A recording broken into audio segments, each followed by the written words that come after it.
जब शुरू में ही लगे ना कि घर का कोई सदस्य गलत रास्ते पर चल रहा है, उसे रोक लो। थोड़ी कड़ाई, थोड़ा अनुशासन भी लगाना पड़े तो लगाओ, लेकिन रोक लो। किसी को गलत रास्ते पर मत चलने दो, अन्यथा उसका परिणाम सबको भुगतना पड़ता है। और ऐसी अवस्था हो ही नहीं, इसी के लिए माता पिता को ये विशेषकर ध्यान देना चाहिए कि बच्चों को आज़ादी दें कि वो अपनी बात प्रकट कर सकें। अगर बच्चे कुछ बोल रहे हैं और उन्हें बोलने ना दिया जाए, अगर उनके मन में कोई विचार है, उन्हें बार बार रोका जाएगा, डराया जाएगा ना, तो उन्हें वो चीज़ करने का मन करेगा।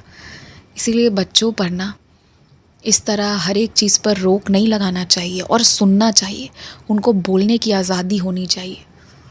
उनके माता पिता भी रहो, जहाँ अनुशासन कड़ाई की बात है वो बराबर दिखाओ, लेकिन उनके सखा बनकर भी रहो। दोनों ही तरह से रिश्ते निभाओ। बच्चे सारी बात खुलकर बोल पाएँ, ये बहुत ज़रूरी है। जब ऐसा होगा, जब बच्चे खुलकर अच्छे से सब बोलेंगे ना, सारी बातें बताएंगे, तभी उनको सही सलाह दी जा सकेगी। बातें आधे मन में ही रह जाएंगी, समझोगे ही नहीं, तो बाद में वो जहर बनेगा या उसका क्या होगा ये तब नहीं संभाला जा सकता। इसीलिए माता पिता की बहुत बड़ी जिम्मेदारी होती है, और जो इस जिम्मेदारी को अच्छे से निर्वाह करता है ना, वो समझो मेरे ना मंदिर में करोड़ों दीपक जला दे रहा है। समझो कि वो मेरी सबसे सर्वोत्तम श्रेणी की सेवा कर रहा है। इसीलिए बच्चों से प्रेम करो, बच्चों को अच्छी परवरिश दो, मेरी सेवा अपने आप से ही होती चली जाएगी। कोई महिला आज लाचार अवस्था में तुमसे 100-200 रुपए मांग सकती है, तुम्हारे आने जाने के किराए के अलावा, तो पैसे ज़रूर दे देना, सहायता ज़रूर कर देना। और क्योंकि इतनी छोटी सी धनराशि रहेगी, तो ना उन पैसों को वापस पाने की चाह मत रखना। वो किसी की मदद है और बहुत ज़रूरी काम के लिए मदद है, वो नेकी के काम में जाएगा। तो इसलिए आज कुछ पैसे अलग से अपने जेब में रख कर ले जाना, क्योंकि मैं कह रहा हूँ तुमसे। तुमने किसी को वस्त्र भेंट करने का वादा किया है, मैं तुम्हें आज पुनः याद दिला रहा हूँ, ज़रूर भेंट दे देना, क्योंकि वादा किया है। अब वादा कर दिया है तो उसे पूरे मन से निभाना भी उतना ही ज़रूरी है।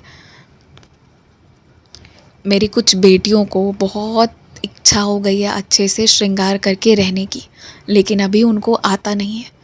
तुम्हारा मोबाइल, तुम इसका सदुपयोग कर सकती हो सीखने के लिए, और मैं तुम्हें सिखाऊंगा, मैं सही तरीका बतलाऊंगा। तुम घबराओ मत, स्थिर से ध्यान से देखो और दिन भर में 10 से 15 मिनट देना शुरू कर दो। तुम्हें सब कुछ आ जाएगा और सबसे अच्छे तरीके से आ जाएगा।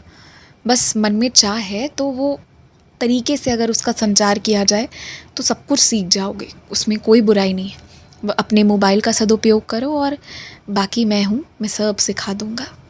जिस शीशे में अपना चेहरा देखा करते हो ना, उस शीशे को साफ रखो, और जिस चश्मे से पूरी दुनिया को देखते हो, वो चश्मा ख़राब हो गया है तो उसकी मरम्मत कराओ। पैसों के बारे में मत सोचो। खूब खुश रहो, मुस्कुराते रहो। आज दिन की अच्छी सी शुरुआत करो, और तुम आज मेरा जलाभिषेक करना।